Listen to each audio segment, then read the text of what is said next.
Alrighty, so we're Mark chapter 5. The message today is titled The Pace of Grace. And I ran into this concept not too long ago, and I started to think about what it meant, and I came across another word, and the word was stride. And I was wondering why I thought of that word, because that's not a word that you think about all the time. Matter of fact, I don't even remember the last time I used the word stride in a sentence. You usually think of walking or moving or I went there. Not, hey, did you stride yesterday? No, you didn't. You don't talk to people like that. But then I realized, as I looked up the definition, that maybe God wants us to slow down and start walking into everything we do. Because running all the time can become unsustainable. What are you trying to say? I'm saying sometimes we move so much in our lives, so fast, because we think if we do more, then people will like us. And we try to get as many friends as possible because then people will like us. But if God came in here today and He asked you if you were working and functioning 100% into your purpose, what would you answer Him? I don't know what I would say. Maybe. I don't know. Yes. I guess. And so many of us are striving for so many things, which is the opposite of striding. But towards what? Here's point number 1 for today. Stop striving and start striding. I'm going to give you the definition of striving. Striving, by the dictionary, is to exert oneself vigorously or to try hard. That means to use your own brain, right? To use your own resources, to try to make it happen on your own. I don't need anybody's help. I got this, right? But God says, what are you striving for? Some of us are trying so hard for someone to accept you when God's already done that. Some of us try to make it seem that we got everything put together so somebody can think that you're really better of the version of you that you really are. And we're exerting and we're pushing and we're running faster, stronger. But it's like a treadmill. You do all that work and you go absolutely nowhere. And some of us sometimes ask God why bigger things haven't happened in my life. Why am I stuck here? And God says, that'll never change, and bigger things will never come until you find the pace of grace. See, I believe that there is a pace that God wants to set for us that is going to allow us to walk, not run, not sprint, not fly at 90 miles an hour, but walk into everything that He has planned for us. So why do we keep running after things that weren't even made for us?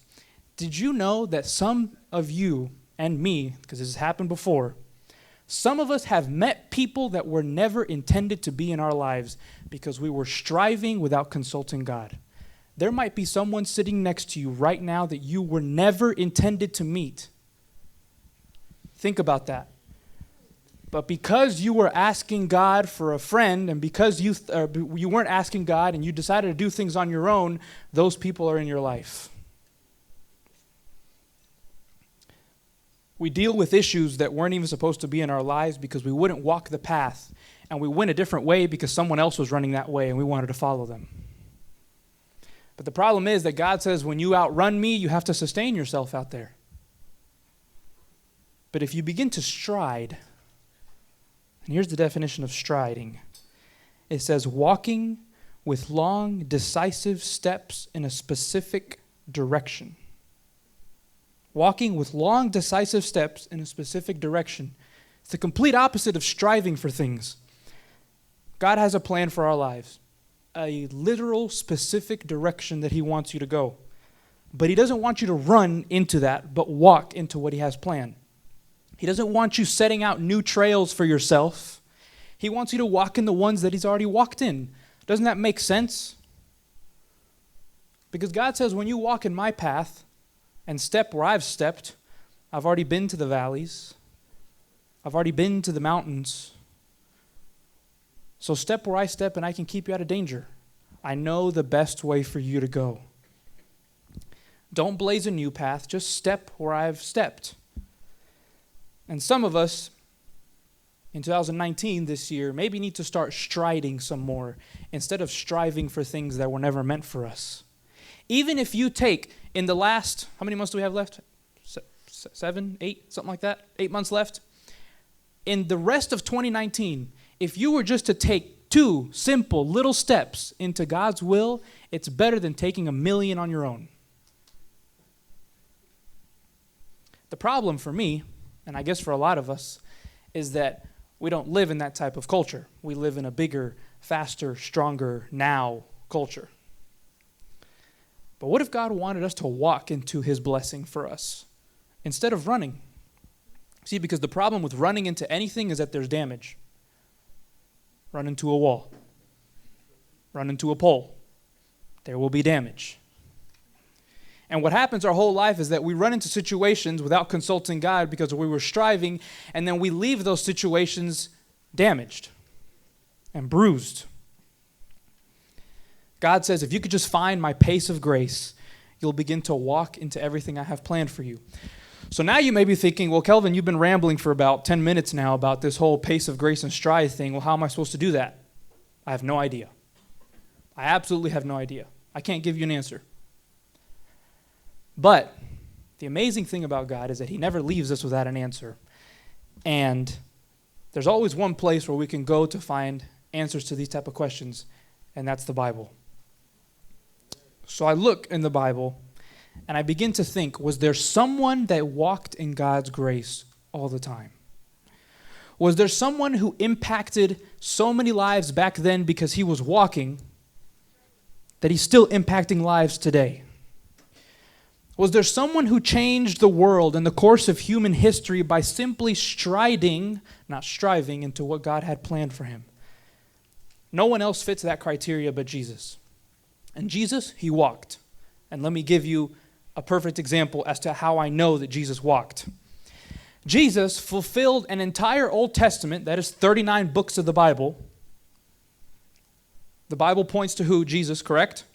That means that all 39 of those books point to Jesus in somehow, some way, meaning that he fulfilled a multitude of messianic prophecies pointing to him coming to earth. He fulfilled all of those prophecies, completed so many miracles, healed all of those people, and he did it all in 3.5 years. And not once in the Bible do you see that Jesus was late to his next appointment. Think about that. He completed all of that in 3.5 years.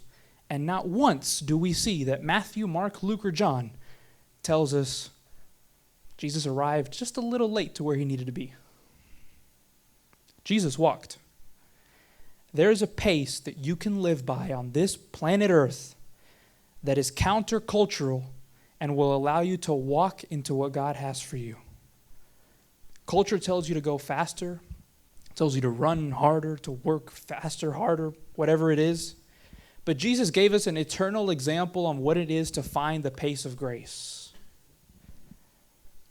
And he was walking in long, decisive steps to the cross the entire way. And as he walked, watch this, as he walked, he said, hey, Peter, James, John, follow me. What's important about that is that he never broke his stride. He never left to go find Peter, James, and John. As he was walking, he called them out and said, come follow me. Many of us, we break our stride because we see something we like. Or we break our stride because somebody calls us out from another place. Or we break our stride because we say, hey, that might be interesting. Let me just run over there. I'll come back. Don't worry about it. God says, look, you don't have to break your stride for anything, because if you walk on my path, you will find everything you need on the way to where I have you going. Stop running and walk into God's purpose. So I got curious. I said, well, that possibly can't be right. So I went to Matthew, Mark, Luke, and John. I went to Google and Bing and Yahoo and every other search engine I could possibly find. And I tried to find a place in the Bible or somewhere, some Ellen G. White, something that told me in a haste, Jesus and his disciples ran away. Or Jesus got onto a horse and realized he was late and took off. or with the quickness of a heavenly angel, he flew away. But Jesus walked. He was never late. He walked from town to town. Matter of fact, most people believe he walked roughly about 3,000 miles, maybe a little bit more. That's from New York to L.A. He could have teleported if he wanted to. He could have gotten on a horse and taken off to where he was going. He probably could have invented the car and gone to where he wanted to go, where he needed to be. And here's what's even crazier. Walking into Jerusalem on his last days here on earth, what animal did he get on? A mule. A slow, simple animal. Could have gotten on a horse. That's the main mode of transportation back then. Could have gotten on a wagon pulled by 5 or 6 horses. He got on a mule. A slow, simple animal. So this year I'm challenging us to stride. At school, here, maybe in the upper room, to the people that are directing this awesome ministry.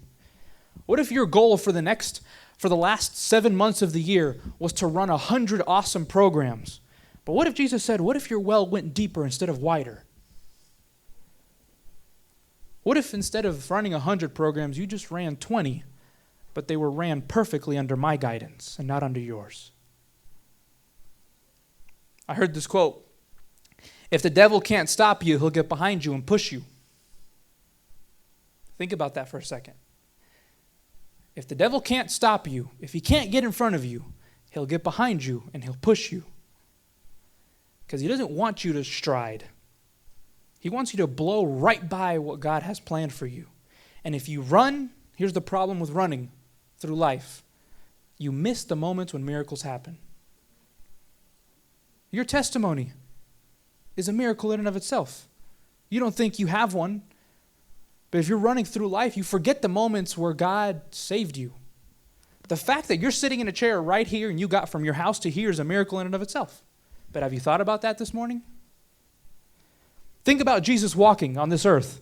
He was able to do his first miracle because he stayed at that wedding long enough to become effective. If he was running through his ministry in those 3.5 years and he saw ahead and he said, wow, I've got a ton to do in 3.5 years, he would have gotten to the wedding, he would have said, congratulations, happy that you're married, and he would have taken off with his disciples. But when he got there, they had every single thing that they needed at the wedding. It was because he stayed that they ran out. And then he became the one that performed the miracle. What am I saying? I'm trying to say that some of us here might be trying to leave situations that we think we're not needed, but God has you there because at some point someone there might run out of something and you can perform the miracle for them.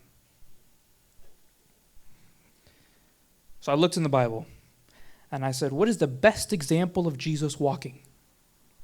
And I found it in Mark chapter 5. Mark chapter 5, we're going to start in verse 22.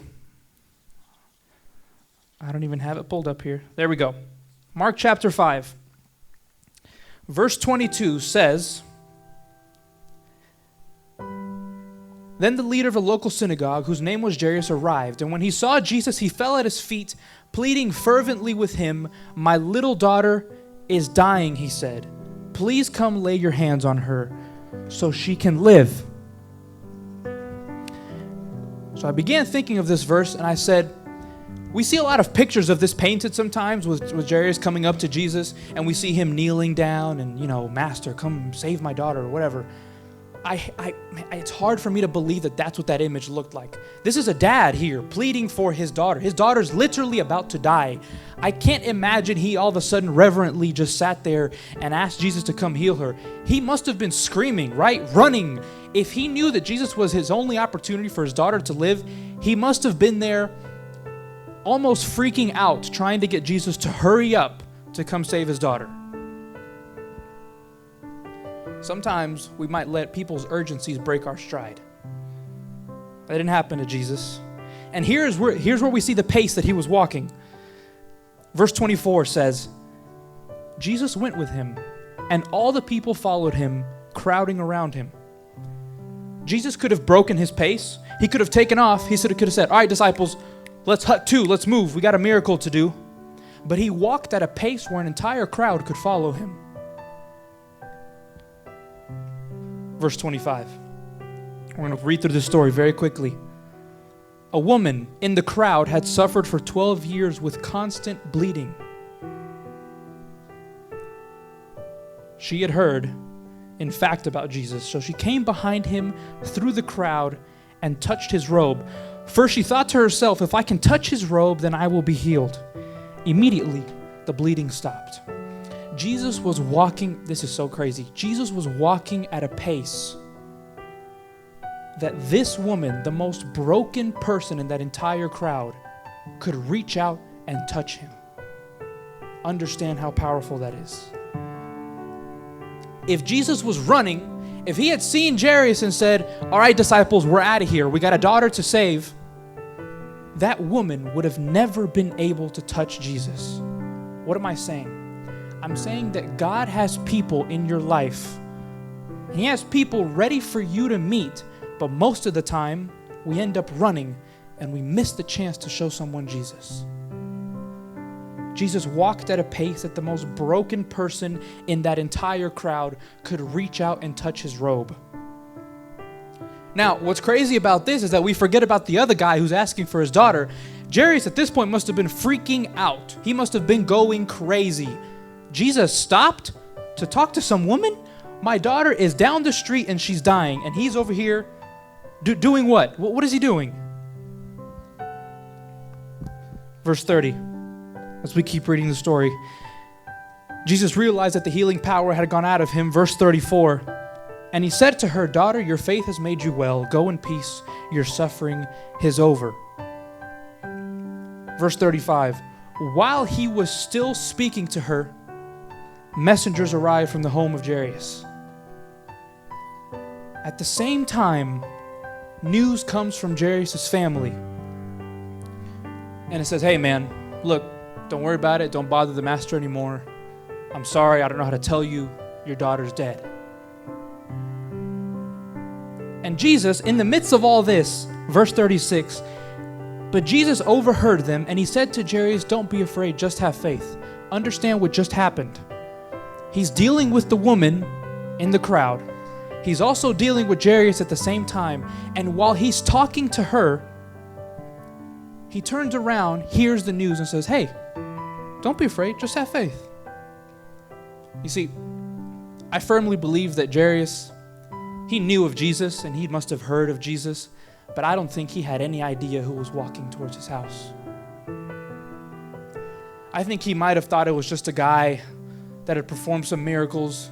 I don't think he realized that the Son of God was walking towards his house.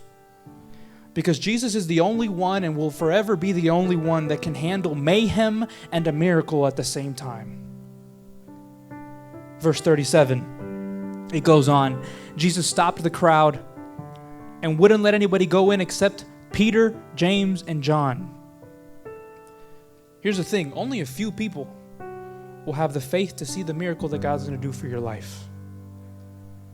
Verse 38, 39 says, it's the famous verse that Jesus says, she's not dead, she's just sleeping. Your dreams, your visions, they're not dead, they're just sleeping. Verse 40 goes on to say, as we finish the story, the crowd laughed at him when he said that the child wasn't dead. He made them all leave, and he took the girl's father and mother and his 3 disciples into the room where the girl was lying. Holding her hand, he said to her, Talitha cum, which means, little girl, get up. And the girl was 12 years old, and immediately she stood up and walked around. Don't be surprised if the same people that were crying and wailing for you are the same people that are laughing at you once you include Jesus into your life. You'll find out who the people really close to you are at that point. God doesn't need a committee to approve all of his decisions. He does them because he's God. He knows the pace that he wants you to walk at. So now that we've read the story, do you understand the miracle that just happened because Jesus was walking and not running? Here's what tripped me out about the whole story. This is what gave me goosebumps. The woman who got the miracle that was bleeding, She was bleeding for 12 years. The girl that he just healed was 12 years old. Why is that important? That means that at the beginning of that woman's struggle and at the beginning of that little girl's life, God saw one specific moment where the two would come together. And if Jesus had been running, he would have missed the chance for both miracles. God is playing chess, not checkers. He's moving pieces in ways that we can't even see. If Jesus had taken off as soon as Jairus comes pleading for his daughter, he would have missed the woman. But God found one simple moment in time to make that miracle happen. Jesus had found the pace of grace not only to perform one miracle, but two. What am I saying? I'm saying that that thing in your life that you think might be dead and the other thing in your life that you think is going crazy and might be struggling for years and years and years can both be healed if you find that pace of grace. 2019 is the year to adopt the mentality, less of me and more of him. Let him change your stride. Let him change your course of how you're walking through life. Don't run. Don't try to go cheetah speed at 100 miles an hour, because you'll miss the miracles that God can do for you. Both miracles happened because Jesus was walking at the pace of grace. You look at other examples in the Bible. Adam says that, Ellen G. White talks about how God would come down in the cool of the evening in the garden and he would walk with Adam. They didn't go for a jog. They didn't go for a run. Who knows? They might have. But when they were talking, it says that they were walking together. Enoch, what did he do? Did he sprint with God? The Bible says that Enoch walked with God. So my challenge is, walk with God. Let him direct your life. Who's directing your life? It's another question. Who's directing that path? Is he your movie director? Is he the one behind the scenes controlling everything? The good thing about our God is that he'll never write your story for you. He'll just give you the pen and the paper and he'll say, here, you write it yourself. But if you're willing to let me direct your movie, I'd love to direct your movie. The great thing about God is that he's not only a director, he also is a pretty good editor. Meaning he can delete a lot of scenes that you don't want other people to see. But only if you choose him. There's really only two options. He's a great director, he's a great editor. And so I want you to picture this scene as I finish. I want you to picture us in heaven. And I'm going to call the situation, I'm going to call this room the Celestial Academy Awards. Okay? And everybody's sitting there. The red carpet has just been thrown out. Samson arrives in a limo with a nice haircut. Moses arrives there also in a limo, gets out with a big cane, got a long beard. Esther shows up in her nice bling, right? New crown on her head. All the stars are there. We're sitting there, right, in heaven. And an angel comes up to the podium. We could say it's Gabriel, I guess. Angel gets up to the podium and says, we only have one award to give out tonight. It's the award for the best movie director. And everybody's at the edge of their seat because they can sense the tension. And the camera, you know how you watch these Academy Awards, the camera will scroll, or it'll move over to the contestants, the people that are up for the award, and the camera will move over to the devil, and he's just sitting there all cocky. Oh yeah, I got this one. Piece of cake. Man, I ruled his life for so long. This is easy. I got this award in the bag. And then the camera will move over to Jesus, the other person up for the award of Best Movie Director. And you just see a humble man sitting there, maybe smiling a little bit. And then the angel finally gets the envelope from the back, comes up to the front, is about to open up the envelope, says the winner for the Best Movie Director goes to, and everyone at this point is on the edge of their seat. They're ready to cheer for whoever it is. And the angel says one more time, very loud, and the winner for Best Movie Director is... It's totally up to you. I can't tell you who it is, because that all falls in your hands. Who are you going to let direct the movie of your life? Who's the angel going to say at the end when you get to heaven, hey, good job? You let Jesus direct the movie of your life. Walk that path. Let him direct your life. Find the pace of grace, and you'll see the miracles that you can do for other people, and you'll see the miracle that God can do in your life. Let's pray. Dear Heavenly Father, Lord, help us find the pace of grace.